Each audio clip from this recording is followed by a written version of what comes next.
but if you walk, let's say in the forest, you don't see one of the pines carry like a brochure or a menu in a restaurant that tells you the history of the tree.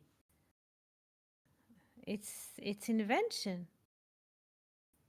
Just few details bind together, and suddenly it's a story, or it's my story, and it's a gravity. Who can carry such a building on the back? The truth is, the truth is that every moment there's a new birth happening. With every breath, pay attention to the word even in English. With every breath, there's a new birth, there's a new creation coming. We are not historical figure at all. Yes, this is what the law of the state will say. This is your name, this is your idea, this is your address. This is in terms of legislation. Yes, this is what every state does to keep the order also. But from truth, no. The brain will always offer us a linear take about life. Yes? And tell us that you were yesterday and today and tomorrow, and it's the same one. It's the same. John, Mary, Margaret. But it ain't. Every moment is a new birth, is a new breath. Infinite revives the finite every moment.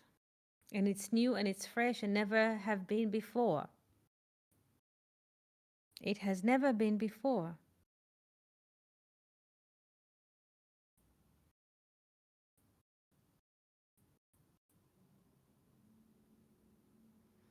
Just to give you an example how the minds work. The mind is, or the brain is like a hunter. Today I watched a movie. It's like Saturday here. There is a movie called The Hunter. It's, or The Hunt. It starts with an innocent. It starts in one of the European countries. It's almost winter, November, and somebody walks in the forest. All the leaves are in, like, leaving the trees. That's a beautiful twilight picture. Everything is gold and orange and almost red, deep autumn into winter. And suddenly you see a beautiful deer goes to the brook to drink water. What a pastoral, a beautiful, calm picture of nature. And suddenly there's a man appearing, innocent, from behind of the tree and pulls the trigger of the gun or shotgun and one bullet, and this beautiful deer with his beautiful, uh, how do you say, horn is just on the meadows there. This is how the movie starts. And the beautiful deer is just the deer of the north. The northern is so beautiful. They have like beautiful, like ray, I don't know, open, like, and you ask yourself what is happening. And the movie continues, and it it seems that the one who shot the deer is working in one of the schools, and he is a very good educator. He deals with children, but he is being accused with a blood lie, and the plot is getting thicker and thicker and thicker and thicker, and he's being chased by the community, by the parents. He cannot go to the supermarket. His son, his has a son, 15, 16-year-old kid. He cannot visit him because they abuse the son because there's a blood lie on the father, the teacher, or the educator. And so it's getting thicker and thicker and thicker and vicious. And he's been beaten, though the police, and it's clear that he did not do anything. Yes, the police release him because there is no evidence or so. And at the end of the movie, if you watch it deeply, you understand that what started the movie, the first scene, as the educator shooting at a deer, yes, with one bullet, just for fun. This is what they do in some of the Nordic communities in those times of the year. In the beginning of the movie, he was there hunting for fun because it's almost winter. A deer that went to drink in a brook, innocent deer. But during the plot of the movie, you understand that he is not the hunter like we saw in the first shot of the first scene of the movie. He is the huntee because everybody is chasing, all the community is chasing after him. So he is the deer in a way because we saw two. We saw hunter and huntee, one bullet, and there's no deer. And the movie continues. But during 1 hour and 50 minutes of the movie, it is clear that he is the deer that is being hunted by the people of his town.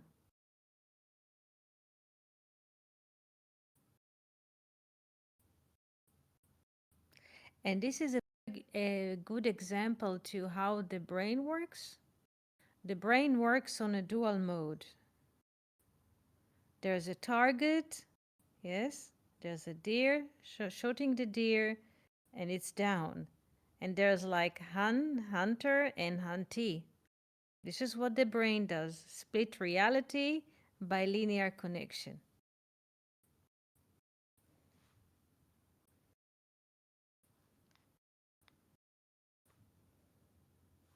So at the end of the movie, it is quite clear that there is no hunter and there is no huntee.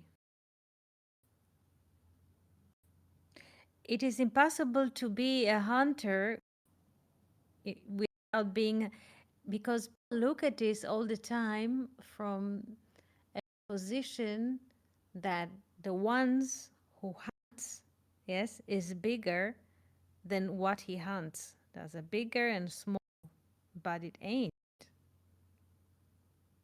The hunter is caught in the same trap.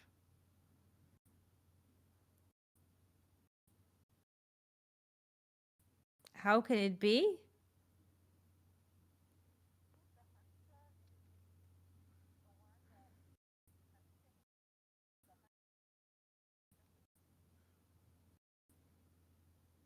But yes, it's a very good question. But the hunter is very good what you say. The hunter, in order to hunt the hunt, he needs to what? Use his eyes, yes, to see the object, yes, yes, to see the target, yes. So his eyes are just instruct him to look forward, out, yes, where the hunt is, where the deer is walking, yes. But the hunter does not see what is in the bag. He thinks that he is the absolute, yes, that he has the all visualization, that he has the frame under the control. But he doesn't see what is happening in the back. He's also, you know, he's not the absolute. He's just one part of the chord. If you take a chord or a line, in one, yes, in one pole there's a deer, in another pole there's the hunter. And the connection between them is linear. Out. The hunter is capable of hunting because he sees out. But he is not outside of reality. He does not see that he is being hunted. He's being caught. His attention was caught by the deer.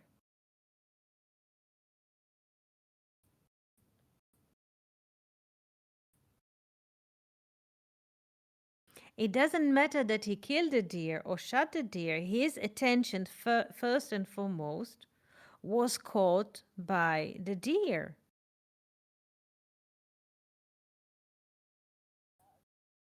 Yes, he could not hunt without the deer entering his field of attention. So his attention is out there in space and time to the movement. The movement occurs only in space and time. So when he notices there's a movement and the leaves are moving, his attention is out. So who is caught in the trap? It doesn't matter who is alive and who is dead.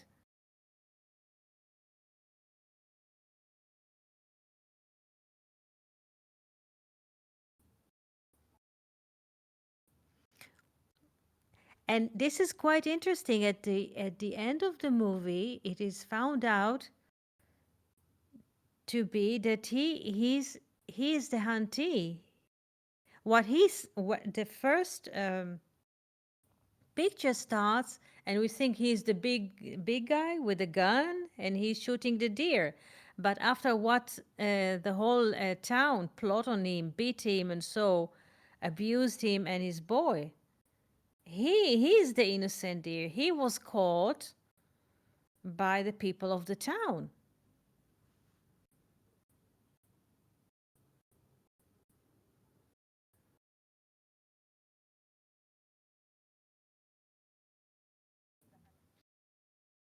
Yes, yes.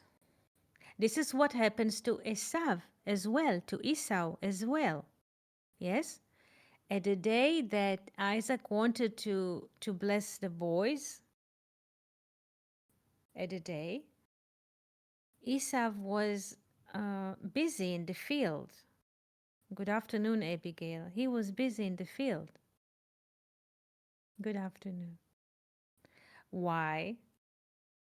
He was hunting Nimrod, the Babylonian king. He was hunting Nimrod. And he managed to kill Nimrod. It was basically the day that Abraham died. Abraham and Nimrod died in the same day. Please pay attention. This is a very interesting point. Abraham, meaning the grandpa, if you want to look at it in this way, depends on how you want to look at it. Abraham died, and the day somebody's died, everybody's eating lentil soup because lentil is the food that people eat when somebody is deceased. So Jacob, in this day when Abraham died, he was cooking, yes, a lentil soup or stew. And at this day, interestingly, Esau was killing or hunted Nimrod. And if we remember, Nimrod wanted to kill Abraham when he was a young man. So Esau killed Nimrod, but he was exhausted from the killing, from the hunt. And when he came home, he asked Jacob to pour this red thing into his plate because he was so exhausted. And he quit. He did not mind it. And Jacob was speaking to him. You saw, if you want this, it's against the first born, right? And he was so exhausted from the killing, from the hunting, that he did not mind to sell Jacob the birthright.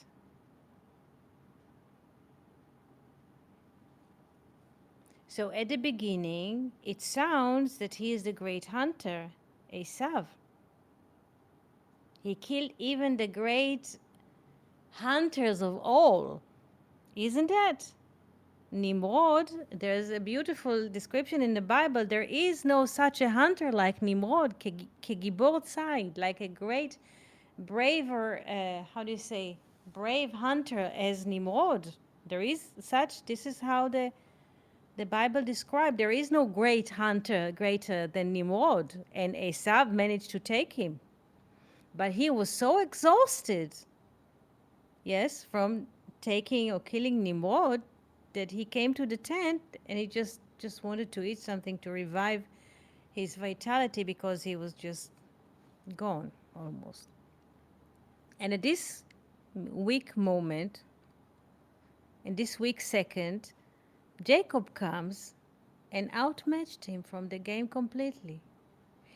In a way, Esav, which is a great hunter by its own powers, yes, managed in this day to kill Nimrod, the greatest hunters ever. He comes exhausted home. He's so exhausted he cannot even speak. He just wants to eat to put some vitality into the system, and at this point, he sells the birthright, the first child birthright, to Jacob. So we can ask the same question. Was Esav the great hunter? It seems so because he managed to kill the greatest hunter ever lived. But at the moment of a pausa, next to the table, he sells the birthright. So he, in a way, was the huntee. By whom?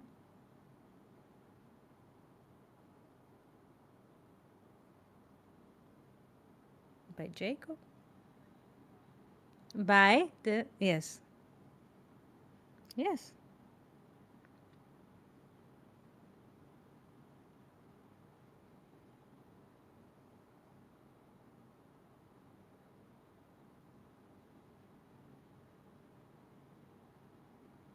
So what non-duality comes and say? There is no hunter and there is no huntee. And this is the moment of selling the birthright to Jacob. Because in Esav's mind was this equation. Esav against Nimrod, and Esav won. He is the hunter and the huntee is Nimrod. Yes? Coming home, next to the table, there is no hunter Esav and there is no huntee. Yes, it's just there's only the blessing of the first, or yes, the birthright or the firstborn. This is what exists, and it is Jacob's.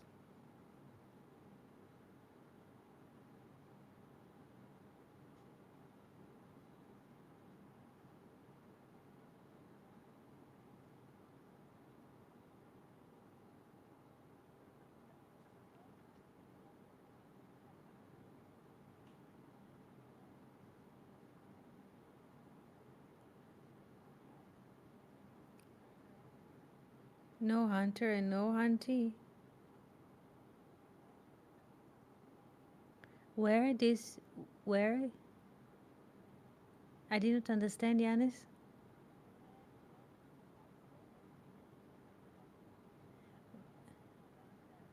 He was sitting, he was sitting in the tent in this day. Yes, he never left the tent.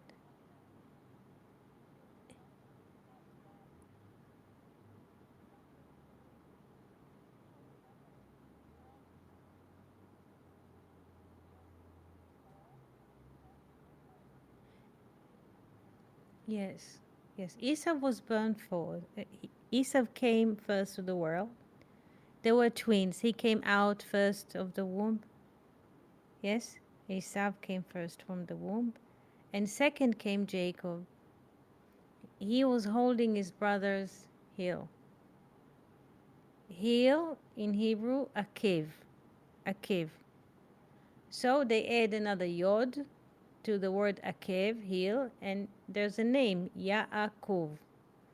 So the second twin that came second from the womb and held his brother heel was named Jacob. So he came second. So the firstborn naturally was Esav. So he, according to the codex, supposed to get the blessing because he was the first to appear out of the womb. Yes. But at certain moment, the day, please remember it, the day Abraham died, there's a switch. The day Abraham died, also parallel in the same day, also Nimrod died. Abraham died by natural aging. Nimrod was killed by the grandson of Abraham, Esav. Esav is so exhausted. He comes home to eat something after the killing, and Jacob is waiting in the tent with a stew, lentil stew. And he asks, please let me eat. And he says, okay, in one condition, yes, sell me your birthright. And he says, well, okay, who cares about it? He was so after the killing, yeah? Who cares about birthright? And he sells the birthright to Jacob. In what age are they at this moment? Do you know?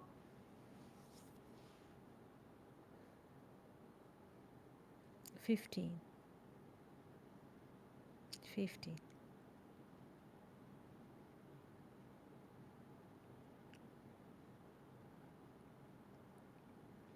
It is very simple. How do we come to this conclusion that they are 15? Isaac was born when Abraham was 100 years. When Isaac was 60, and Abraham 160, the twins were born. Yes, so Isaac, when the twins were born, Isaac was 60, Abraham 160, and Abraham died in the age of 175. When Isaac was 75 and the twins were 15. So the age, yes, that it's not just age in terms of numbers, yes, because 15 in Gematria is Ya. Ya, Yod, 10, Hey, 5, Ya, which is 15. It's also, this name is like Hallelujah, yes, at the end, Ya.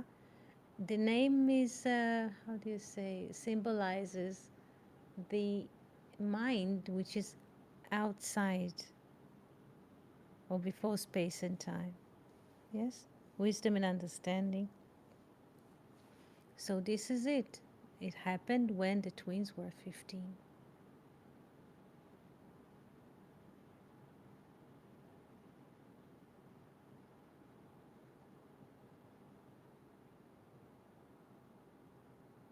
So Esav, as a great hunter, at this moment, as a hunter, does not exist. Also, Nimrod does not exist. There's Jacob and the blessing of the firstborn.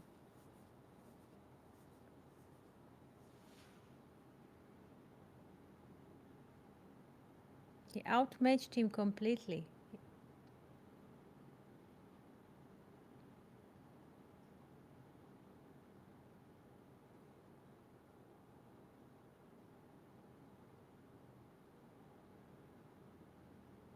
Questions?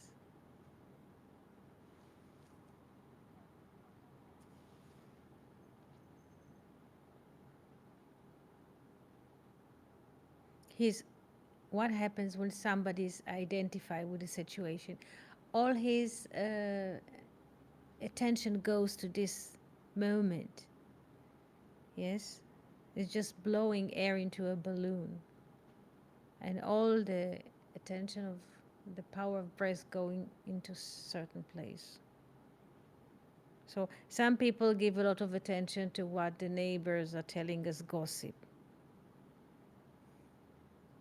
All the attentions go there to something which does not exist, because it's a story upon story upon story and few facts.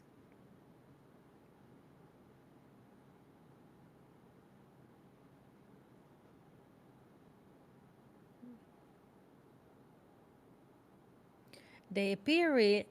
Yes, it's very good what you say. They appear real because Space and time is basically appearance. So it doesn't matter. Everything which appears seems to be real because it appears and the eye can testify upon the appearance.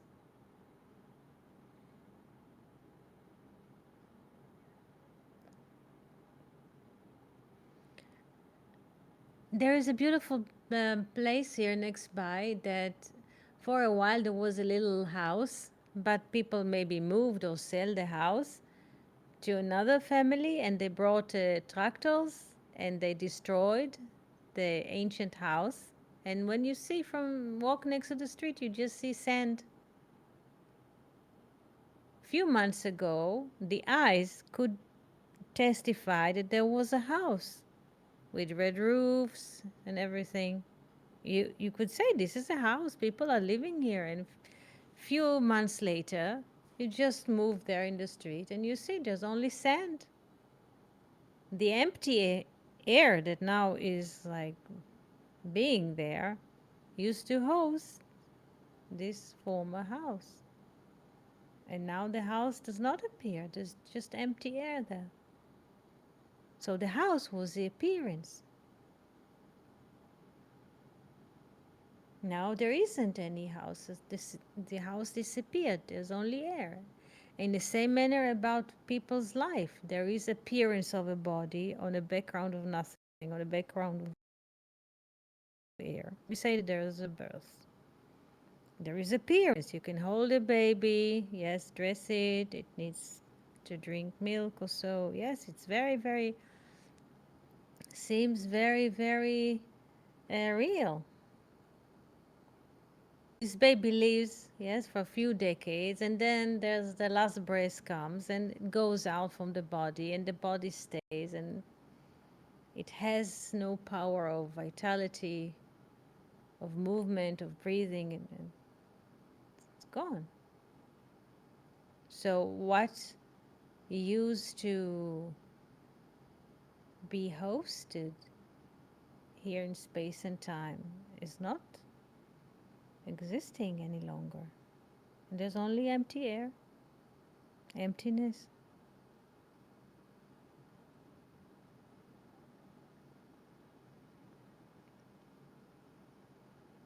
There's all the time disappearance, not just in general. You look from the window, you see the sky and the sea. Suddenly there's a bird coming, just flies in the air, and there's appearance of a bird.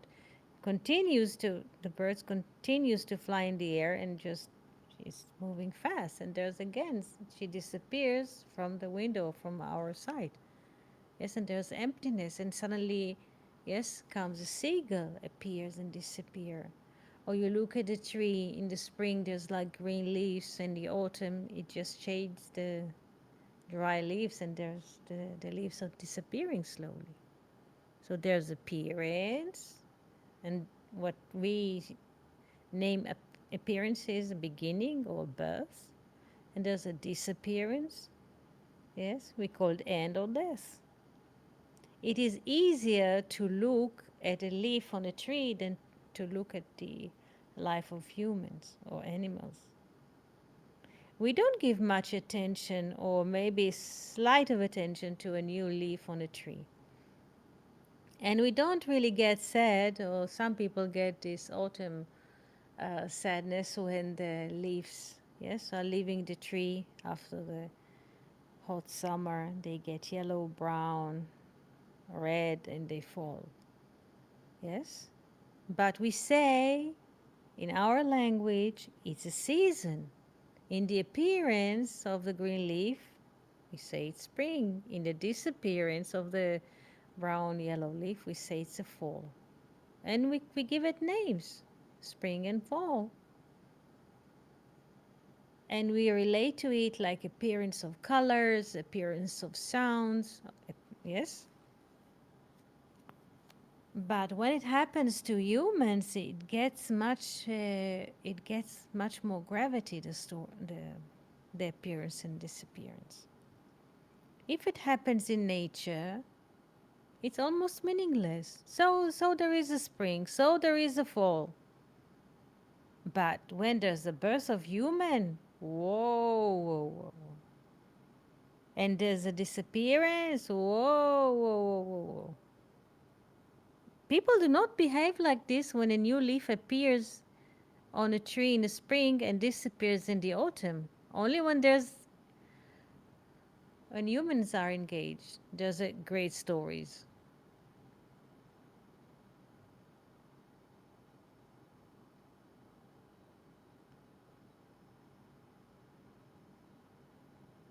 It's better.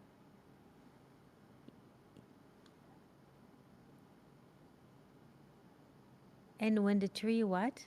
Yanis?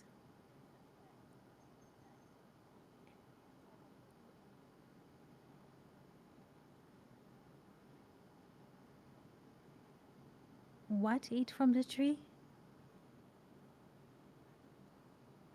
Yes, yes, like in Jonah. Yes, insect come and eats the tree from the inside, and then the tree is falling. Yes, and so it disappears. Yes, it's dead. Yes, it's falling. I saw a tree like this a few days ago. There's a palm tree that might an insect eat into it, and now it's just flat on the ground. It fell. Yes,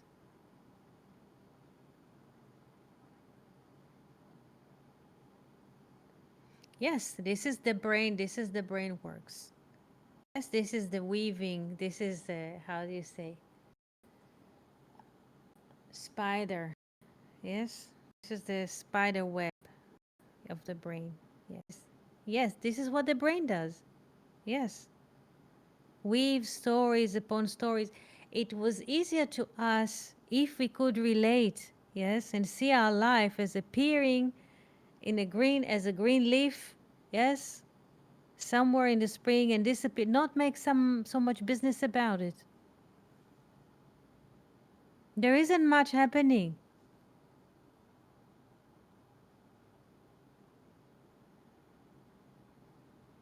Appearance and disappearance.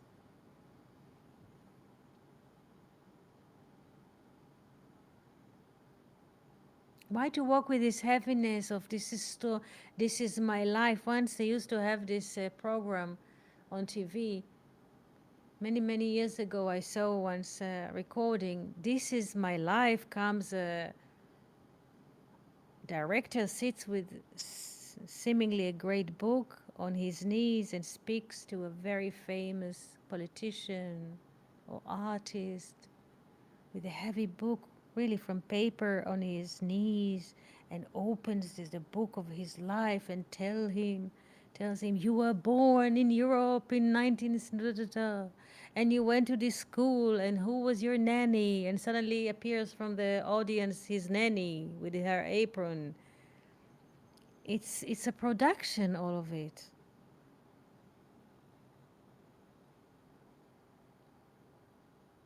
We don't give much attention to the ants under the tree.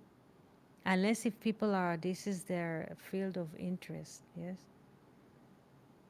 Do we know which fish now swims in the ocean in the Mediterranean? In which part of the Mediterranean? What are the seasons of the fishes? Which fish lives in this season or multiply in this? We don't know. We do we know how much air is streaming now above the water? 10 meters, 30 meters, 40 meters. We don't know.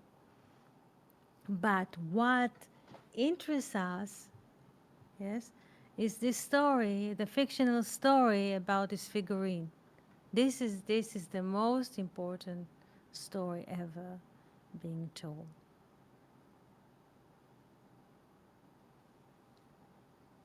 And it's ridiculous, really. Why to relate to something which does not exist from the beginning? Why to give it so much attention?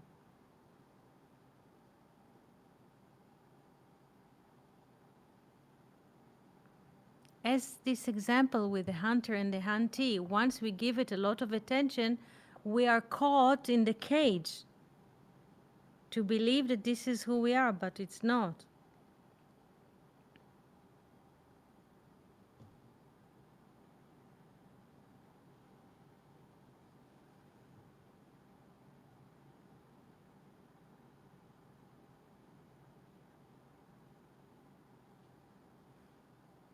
Any questions, Yanis, Abigail?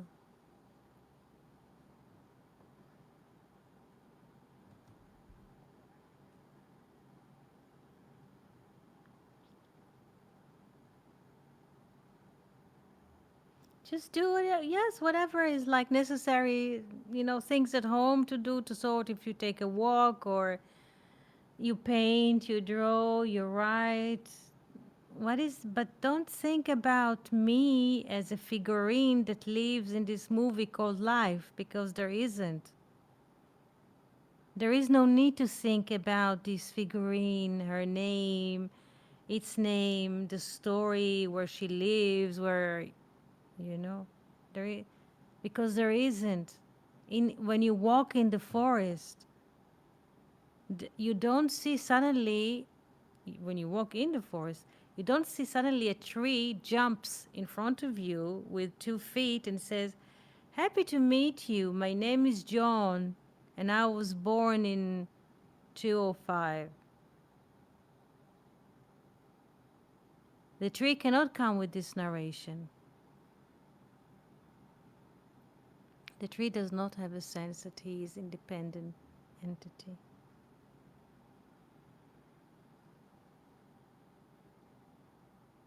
There's a communication between the tree, the roots of the tree, the other roots together, between the birds, between the insects, the bees, the butterflies.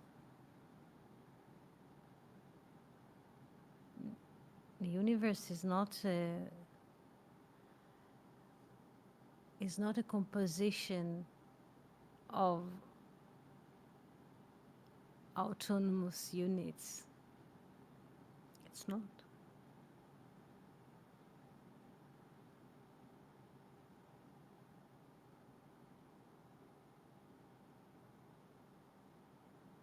We were fed into this illusion or fell into this illusion. This is what the language does and storytelling does, but there is no separation.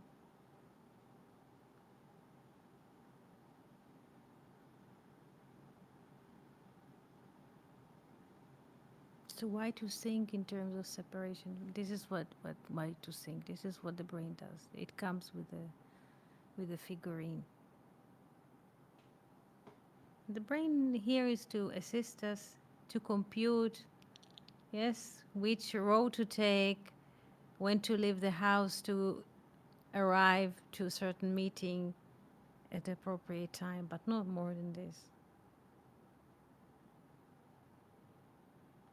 Otherwise, yes, it's a tyranny to live under the tyranny of the brain.